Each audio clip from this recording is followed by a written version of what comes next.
You ever wanted to come into a sports bar where the barkeeps know their game? Well, the Jeff Beecham Network, Multiverse of Media, has got a production just for you.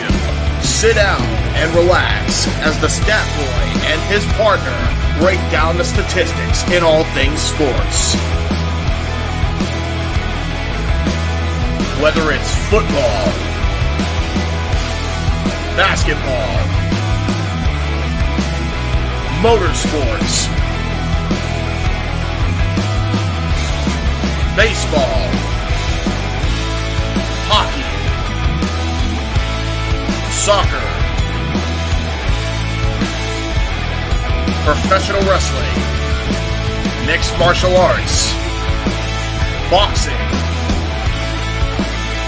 and much, much more. All are welcome. Your barkeeps here keep you up to date and in the know of everything going on in sports, while also having a pleasant conversation about it all.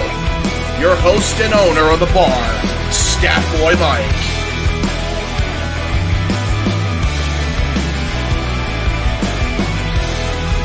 His partner in crime, Dory Lou. And a host of other guests coming in.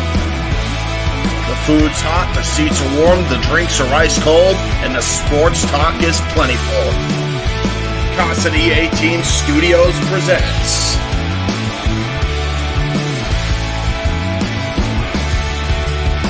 Stat Boy Sports Bar. Take a bar stool and enjoy the show.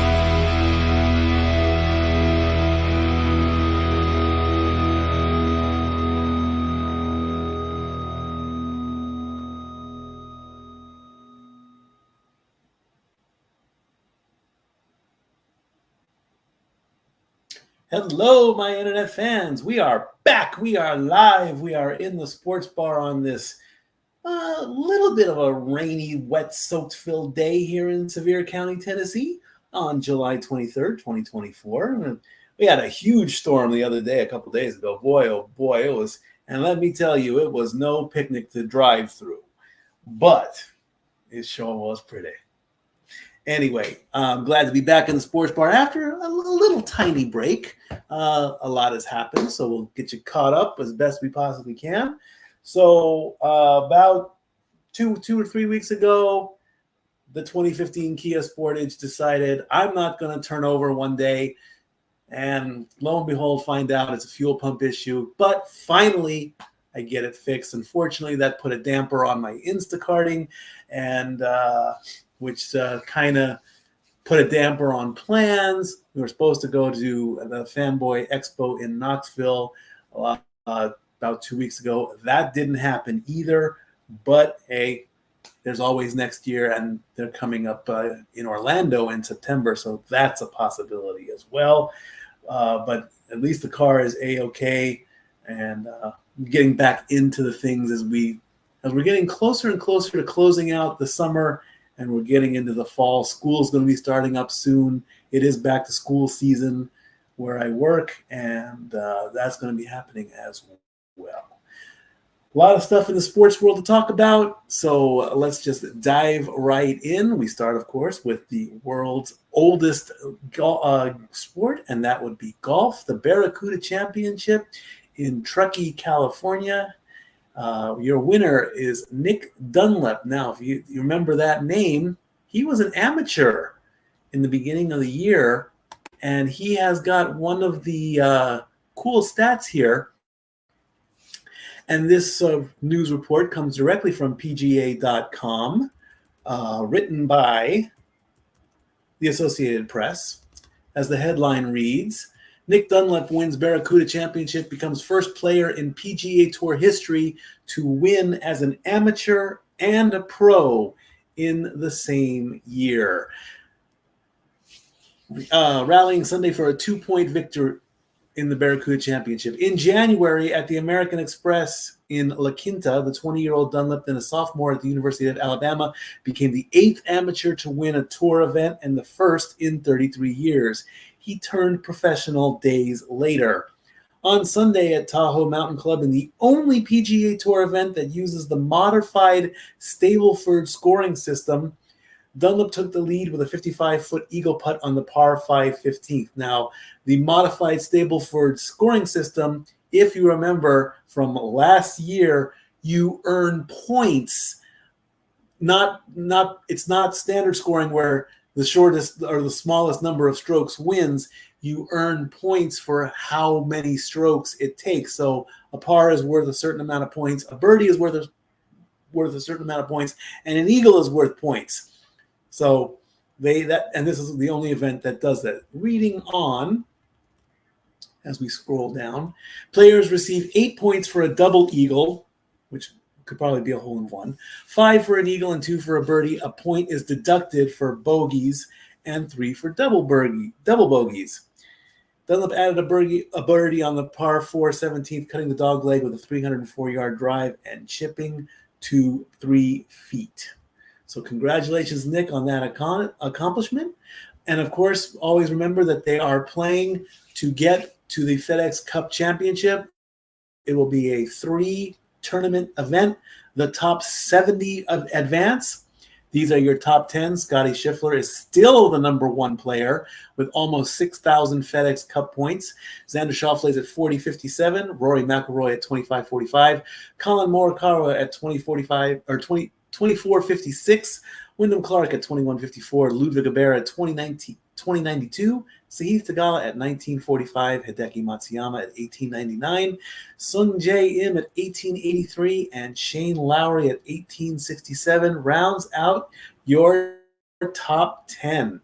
Now, to get you quickly caught up, here are all the winners of all the events that have taken place in 2024. The last 4 being the Genesis Scottish Open, which was won by Robert McIntyre. I do believe that was the last one I reported on before I went on my break. The ISCO Championship was won by Harry Hall, and the Open Championship was won by Xander Schauffele. So we're getting closer and closer towards the end. The Dana Open in Sylvania, Ohio, was won by Shanette Wanasayan. Let's bring up that report, found directly on lpga.com. And this report is written by them. On Championship Sunday in Toledo, Thailand's Shanette Wanasayan claimed her second LPGA Tour victory in as many years on tour, winning the Dana Open by 1 stroke over her fellow LPGA Tour sophomore, Hairan Ryu. Shooting her 4th round in the 60s with a final day 67, this second victory comes just 2 weeks before Wanasayan is set to defend her title at the Portland Classic, and 1 week after the Thai golfer posted her best major championship result at the Amundi Evian Championship. Feeling confident at the top of her game, Wanasayan showed her best golf at Highlands Meadow Golf Club, setting a new career low 36 and 54 hole scores, and ultimately finished 20 under par with a score of 264. The ladies are racing to the CME Globe. Nelly Korda is still your number 1 player at 33.19. Ayaka Fiore at 20.82. Hannah Green at 15.50. Hairan Ryu at 13.16. Ali Ewing at 12.39. Lydia Ko at 11.92. Patty Tavanatanikit at 11.27. Brooke M. Henderson at 1100. Lilia Vu at 10.56. And Maya Stark at 10.30. And here's what the ladies have been doing all season. The last 3, the KPMG Women's PGA Championship was won by Amy Yang. The Dow Championship was the last one I reported on. It was a team event won by Ataya Titakul and Yin Runin, and Ayaka Fiore won the Amundi Evian Championship. All right, moving on to tennis. 4 big events took place this last weekend. Wimbledon was during the break, and the classic rivalry between Alcaraz and Djokovic continued again, and Alcaraz came through in that one. That's going to be one of the best tennis rivalries ever. The Hamburg Open was won by Arthur Fils. The Hall of Fame Open was won by Marcos Giron. The Swedish Open was won by Nuno Borges, and the Swiss Open was won by Matteo Berrettini. Now, if you notice Arthur Phil's picture, this is what prompted me to discuss this a little bit in detail. It's not your typical championship photo. As you can see, the other three winners, they're doing the traditional either kiss the trophy, hold up the trophy, pose with the trophy, smile with the trophy. Arthur here is like, yeah, I won. Here's why, and here's what happened. This report coming in from Talksport.com, written by Martha Riley. Umpire forced to separate Alexander Zverev and Arthur Fils as Rowe erupts in bad-tempered final. Arthur Fils clinched the Hamburg Open in controversial fashion as he won an explosive final against Alexander Zverev. The Frenchman edged the world number 4 with a 6-3, 3-6, 7-6 victory, but a fiery moment toward the end of the deciding set will go down as the game's major talking point. With the score locked at 5-5 in the third set and facing a break point means when the receiver of the serve is in a position to score. In tennis, the server is supposed to score the point. But if the receiver on defense, technically, scores the point, it's called a break point, meaning you have broken your serve. Therefore, it's called a break point. With the score locked at 5-5 in the third set and facing a break point, Fils attempted an underarm serve. The traditional serve is ball in hand, ball goes up, over, behind the head, down, with a grunt for added force. Fils did it almost as if you're kind of like you're playing tennis for fun. You're being silly. You're just learning how to play tennis. Fils attempted an underarm serve, which was initially called in, but was later judged to have been out after a review. Although the 20-year-old regrouped to win both the point and eventually the game, the cheeky attempt managed to infuriate both Zverev and the home crowd, who resorted to booing. After noticing the German's clear disapproval at the shot choice, Fils then confronted his opponent at the changeover. The changeover, of course, is when they change sides on odd-numbered games. So at the end of game 1, 3, 5, and 7 in a set, they switch sides. Things soon got heated as the French star appeared increasingly frustrated with Zverev, who reportedly accused his counterpart of having zero respect.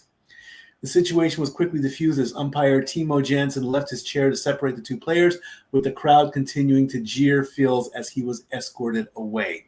The hostile reception did little to impact his game, however, with Fils ultimately winning the decisive tiebreak to secure the match and the tournament, his first ever ATP 500 title. So, yes, he won, but it's easily said that he won dirty. You know, there are traditions and, of course, rules in all sports. You know, a traditional golf swing, start down, head down, hands interlocked, go all the way back, swing, follow through, pose for the camera a little bit, release the club, camera's on you, ball drops, play the ball where it lies, all that good stuff. Same thing in tennis. Ball goes up, overhead swing, down, grunt for power, optional. But to just do a dinky little underhanded, you know, like you're playing ping pong almost, like you're playing table tennis, you're a professional. You got to stay professional, you know. You got to play to win. So apparently that didn't happen. You know, cheers to the crowd and whatever. He will go down as the winner, but could be just a little bit dirty. Not the traditional way it's supposed to take place. The ladies in the WTA played in the Palmero Ladies Open. Your winner was Qinwen Zhang. And in the Budapest Grand Prix in Budapest, Hungary, Diana Schneider won as well. Let me go back quickly. Yannick Sinner is still your number one in the ATP at 6,200. Carlos Alcaraz at 5,950. Alexander Zverev is at 5,115. Daniel Medvedev at 4,000. Casper Ruud at 3,485. The Joker, Novak Djokovic at 3,160, makes his way into the top 8. Alex de Minaur at 2,905. And, of course, my countryman from Greece, Stefanos Tsitsipas at 26.65. These 8 competitors are trying to stay in the top 8 so they can get to Turin, Italy at the end of the season. Those 8 players will go for the ATP Championship. Going back to the ladies, Iga Swiatek is still your number one player at 74.65. Elena Rybakina at 49.01. Jasmine Paolini at 45.05. Anya Sabalenka at 44.66. Coco Gauff at 35.98. Danielle Collins at 31.67. Barbara Krejcikova at 26.16. And Kenwen Zhen at 25.20. All right. NASCAR up next. They were in Indianapolis at the Brickyard 400, one of the, most iconic racetracks. And let's bring up this story taken directly from NASCAR.com. Kyle Larson surges to front late, wins first Brickyard 400. Larson claimed victory piloting the special number 5 HendricksCar.com paint scheme that he wasn't able to run during the Coca-Cola 600 in May when he attempted the Memorial Day weekend double. It's the 4th win of 2024 for Larson and 27th in his Cup Series career. With strategy shakeups in the closing laps, Larson surgically moved his way through the field from outside the top 20 at full song while the frontrunners tried saving fuel to the end. Tyler Reddick, Ryan Blaney, Christopher Bell, and Bubba Wallace rounded out the top 5. NASCAR will now go on a 2-week break for the Summer Olympics with the Cup Series returning August 11th at Richmond Raceway. There are 4 races left in the regular season. So we're on a bit of a break. How about that? So let's take a look at the schedule here. Let me bring up the races that were taking place during my little hiatus, if that's what you want to call it, hiatus break, whatever it is. On June, we did the Alley 400. That was Joey Logano. The Grant Park 165 in Chicago was won by Alex Bowman, and the Great American Getaway 400 presented by Visit PA in Pocono, that was won by Ryan Blaney. So the next 4 races, or the next races to finish out the season, are the Cookout 400 at August 11th. That's in Richmond, Virginia. Then there's the Firekeepers Casino 400 in Michigan. The Coke Zero Sugar 400 in Daytona. And then the Cookout Southern 500 in Darlington. And then we go to the playoffs, starting in Atlanta. Then they go to New York. Then they come to our house back in Bristol for the night race. Still haven't decided if we're doing that yet. Could be a possibility. Never say never. We don't know yet. Be nice to go out to Bristol again because I want to use these darn things. Never got a chance to use these, but I wanted to. And then the playoffs go down from 16 to 12. They go to Kansas. They go to October down in Talladega, Alabama. They do the Roval in Concord, North Carolina. Then they chop down to 8. Then they hit Las Vegas and Homestead, Miami in Florida. And then the Xfinity 500 in Martinsville, Virginia. And then finally the NASCAR Cup Series Championship in Phoenix. So we're getting closer and closer to the playoffs. Kyle Larson is your regular season leader at 749 points. Chase Elliott, Tyler Reddick, and Denny Hamlin are your Mount Rushmore, your top 4 right now. Ryan Blaney, William Byron, Martin Truex Jr., and Christopher Bell are in the top 8. Brad Keselowski, Alex Bowman, Ty Gibbs, and Chris Boucher and make up the top 12. Ross Chastain, Bubba Wallace, Joey Logano, Chase Briscoe round out the top 16. Remember, you want to be in the top 16 to be in the playoffs. The races will still count for something. You just don't want to be one of those players or racers on the bubble. Because if you're on the bubble, you are out eventually.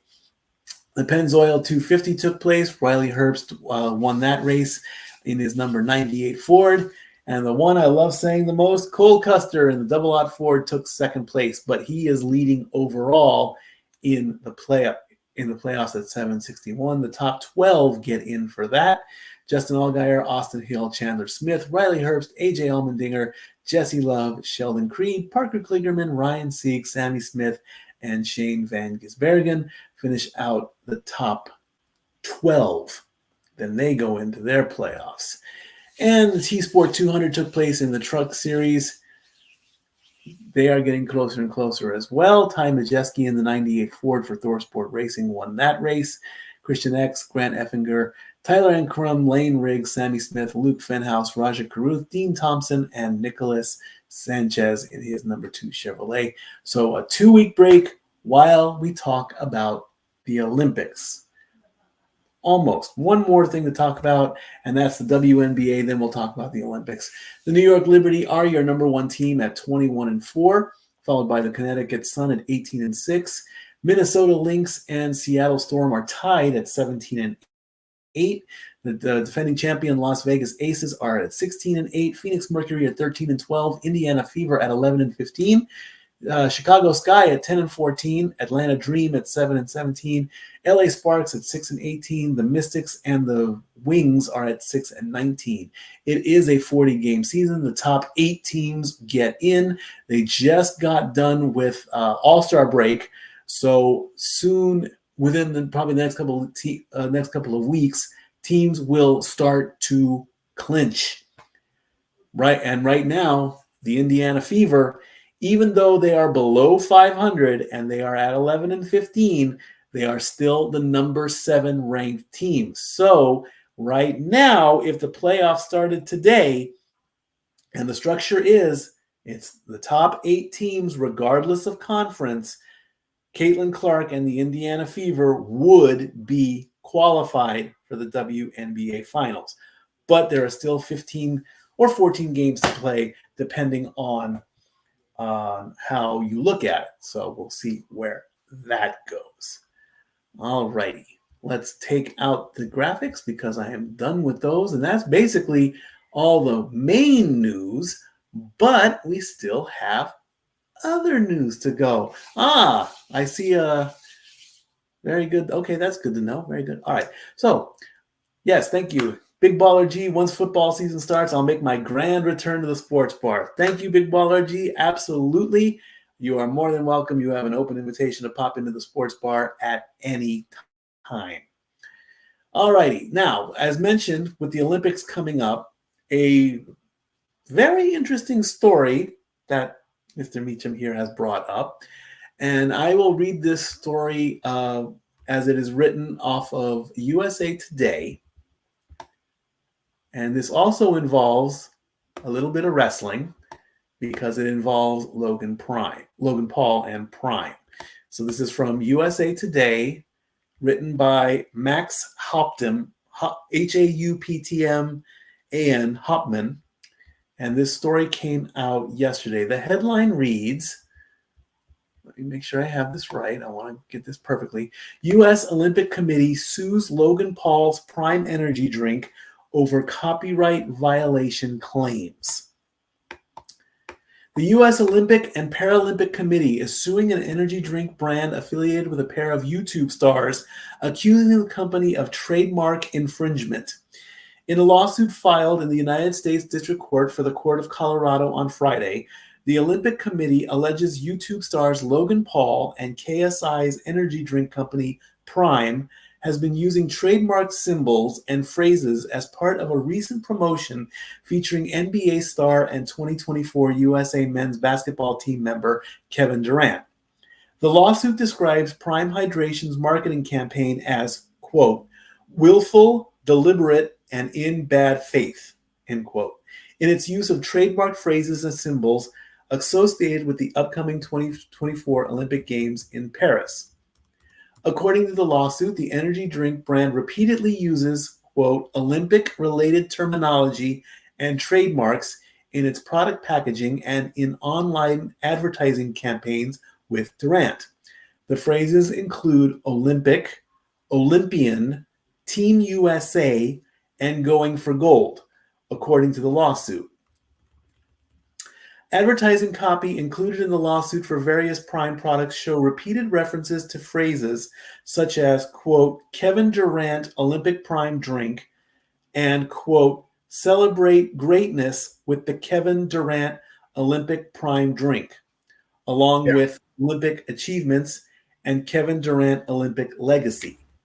Yeah. As of Monday, the posts cited in the lawsuit were no longer visible on Prime Hydration's social media channels, including Instagram and LinkedIn. According to the lawsuit, the Olympic Committee contacted Prime Hydration on July 10th, 2 weeks ago, requesting that the company stop using all trademarked phrases in advertising materials. Those warnings apparently went unheeded as the brand continues to feature advertising on multiple platforms featuring Durant holding up specifically branded bottles of the beverage. Right. This isn't the first time criticism has been leveled at the YouTube star-fronted energy drink brand. Well, right, but the stuff before now is not tied to. I was going to try to tell you that during the talk before the show. We didn't have a chance to break it down. So okay, we can stop. So no. So basically, what happened was, I'm not. Logan is. Kevin Durant is. Well, I don't think Kevin had anything to do with it, really, except being part of the advertising. So when it comes to having the phrases and the Olympic logo and everything on beverages, the Coca-Cola company has those trademarks authorized by the U.S. Olympic Committee, right? Apparently, the folks at Prime have not obtained that authorization, obtained that approval, and went ahead with it anyway based on an assumption. Well, we all know what's happening when you assume, ladies and gentlemen. So ASSUME. Exactly. So, like you said, and the story said, 2 weeks ago, these requests were issued to cease and desist, and they were ignored in typical Logan Paul fashion. And you pointed out to me pre-show that Logan Paul wants to defend himself on TikTok. So we've got a social media entertainment personality getting accused rightly of something that he did outside of the legal realm of things, and defending himself on one of his social media outlets rather than having his lawyers handle it. Gee, Mr. Trump, Mr. Paul, that's funny how that happens during election season and during the Olympics ceremony. Anyway. I give no fucks. He went there, folks. He's allowed. I don't. Yeah. I mean, my name's not on there, but you can kind of see my name up there, really, really tiny in the top corner there. Mm-hmm. So I just found it funny because the story was brought to me in a group chat. I found it funny that the United States champion of WWE, who's a Peacock partner, by the way, who's an NBC Universal partner, is being sued by the Olympic Committee, who's been broadcast on the NBC networks for as long as I can remember, in the lead up to the opening ceremonies. And actually, events start, I think, tomorrow. Events actually start tomorrow on Peacock, and there's some soccer going on and everything like that. So we're already having events starting tomorrow, and we can't even get out of the week without somebody from WWE causing shit. It's just so funny to me that this is happening because people aren't, taking time to do the due diligence on things and actually make sure everything is kosher before they move ahead with a campaign or a whatever. Once again, social media folks and keeping in legalities do not mesh up. It never ceases to happen, ladies and gentlemen, and it's kind of sad. Indeed it is, and I'm not certain if this lawsuit is going to hurt Logan Paul in any way, shape, or form. We'll find out at SummerSlam on August 3rd when he takes on LA Knight. And and honestly, I was going to say this. It's no secret that I am not an advocate of long title reigns with less title defenses. Because let's face it, I might even say when he first got the title that it might not be a good idea because he won't show up, and Right. I think his match count. I mean, he's probably up to 20 or 30 matches. I haven't done the numbers on that one. He has had the belt for over 200 days, and he is just not defending it. So it's the early prediction. The story is going great. With what's going on. I will give Logan Paul a little bit of credit. He almost put LA Knight in his place during the contract signing. Yes, so he did. We'll give him that. But right now, odds-on favorite here, that belt's going to LA Knight. At least he'll defend it and he'll make it worth something again. Well, but again, the idea of WWE having one of their championships regularly on a regularly aired podcast or stream or whatever is appealing to them. And Logan Paul, like him or not, definitely has the media buzz around him. And unfortunately this week, maybe not as good.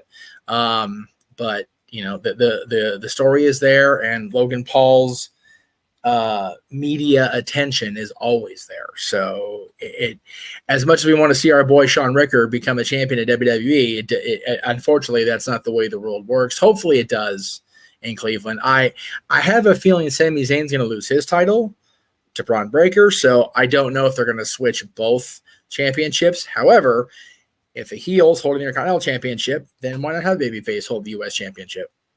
Just so it's balanced. Because I have the distinct feeling we're going to have a new world champion, which would make the world champion on the brand a heel. I mean, Gunther will be a heel, which means they'll both be heel on as far as the champions being on Raw. SmackDown, man, I don't know how to call the Solo Sikoa thing with Cody, because there's a lot of talk about him being the champion. So if he wins, that means that there's a heel, for lack of a better term, world champion or heavyweight champion, and then the U.S. champion's a babyface. So that balances out too. Yeah, I've discussed this with Dory Lou. We had a great talk over a lunch outing during the 2 weeks. Sure. Rumors have been popping up that Roman's going to come back at SummerSlam to officially make the challenge and all that. My problem with this is, I'm glad Cody finished the story, got the belt at WrestleMania. Okay. Yes. We're only 5 or 6 months in to the year, or since WrestleMania. WrestleMania is April. We're going into August, so we're 4 months in. I do not see Solo as a championship material talent. I'm sorry. Cody said it on point with the promo before the pay-per-view. You're not the head of the table. You're a seat filler. You're not the tribal chief. Right. You're a seat filler. Excellent. Right. If Cody came up with that himself, way to go. If there was the writing staff, even better. But hey, so I don't want to see Solo versus Roman for the title. I want to see Roman back as the tribal chief of the bloodline because, we took out Paul Heyman. We brought in people that I hardly know on. Jay is doing his thing. For now. Rikishi's not happy about that. Rikishi is very vocal on how they are mistreating his son. And that's the dad. That's the dad. That's not. I get a father defending the son. Trust me, after this last week, I get a father defending his son. I understand how that works. Yeah, absolutely. But absolutely. And I love Junior. I love Keish. I do. But I don't think Jay or Jimmy are ever, despite the nickname on Jey Uso, I don't ever think either one of those guys are going to be the main event as far as holding the title. Right. Chasing the title, being in the main events is one thing. Holding those championships are a completely different situation. However, anything, and I'm watching old, 1994 wrestling right now. I just got into February last night. Anything can happen in the WWE. So we'll see what happens on the road to SummerSlam. But we've got quite a bit here across the multiverse that's going to be happening on this last little leg to SummerSlam. And since we did get through all the news, I'm going to go ahead and get into the shills, and we'll do our thing. So, of course, coming up tonight at 7:30 Eastern, 4:30 Pacific across the entirety of the multiverse. We will once again have our coverage of NXT as we draw near to the next 2 weeks and the Great American Bash. That'll be at 7:30 Eastern tonight, 4:30 Pacific. We have a chat in there. I want to make sure I'm going to. Oh, you have a hello in the chat room, so we'll go ahead and throw that up there really quick. That is whom I briefly talked about. Oh, okay, gotcha. Show. That is my work friend. That is okay. Well, hello. You know what? I'm just gonna say it. That is my girlfriend. Oh, there you go. Nice. There you go. That boy is no longer single. That's her. God. No longer single, and he's mingling. Watch out, Sevier County. We're all in trouble. It's going to be severe for sure. Anyway, so of course Wednesday is Luck of the Draw, a special episode of the Greg Sherry Show. He's doing Luck of the Draw this week in that time slot, just because it worked out for him. We, throughout the rest of the multiverse, will be, of course, live at 7:30 Eastern on Wednesday with our coverage of AEW Dynamite featuring the Blood and Guts match. We mentioned the U.S. Championship earlier with Logan Paul. Thursday, JJ and I will be on with the dads and Always on Wrestling as we reveal the choices that we've come to for the top 10 individuals to hold both the Intercontinental Championship and the U.S. Championship. And yes, I'm going back all the way to the beginning, and we kind of ranked them from there. After dads, not right after, but close to it at 8 p.m. Eastern, 5 Pacific, if I can get the bloody thing to load. There it goes. We'll have our coverage of Impact and the fallout from Slammiversary this past weekend. We have a new world champion in Nick Nemeth. We have so much going on to talk about on Impact, and then we'll be simply predicting Ring of Honor's Death Before Dishonor Thursday night at 10:30 Eastern, 7:30 Pacific, and of course, Death Before Dishonor itself will be covered beginning 6 p.m. Eastern, 3 Pacific on Friday. Saturday, we now have almost a dual stream, a simulcast, if you will, because we've got UFC 304 beginning at 9:30 Eastern, 6:30 Pacific with James and Walter on the call.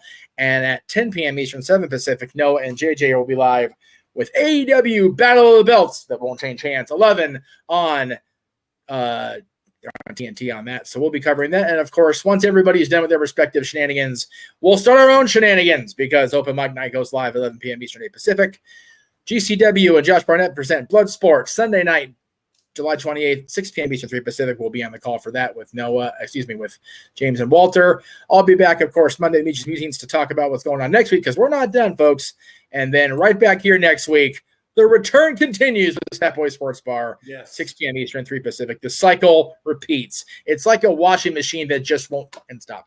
Anyway, there you go. And so much for keeping my private life private when I put it out there, So and I'd like to point out that unlike other parts of my life this week, there was no coercion attempted. He did it of his own volition. Yeah, I did. I had to. So, there you go. But yes, it is true. I am in a relationship, but that's all I'm going to say about it. Everything else, Thank you, love. There it is. There you go. I'm glad I sent you the link to watch the show. So of course you're going to watch the show. Love is brewing. There's a spark hot in the air, folks. You love to see it. Anyway, stop it. If you know, to keep myself from further digging my own grave and sticking my foot in my mouth and saying things that I'm not going to want to, I'm going to thank everybody for watching. Like I said, we're going to be back in the sports bar an hour earlier now. Our new time is 6 p.m. Eastern, 3 p.m. Pacific. We're doing that for the NXT watch-alongs that'll be coming up and all that good stuff. So that's going to be a permanent thing then.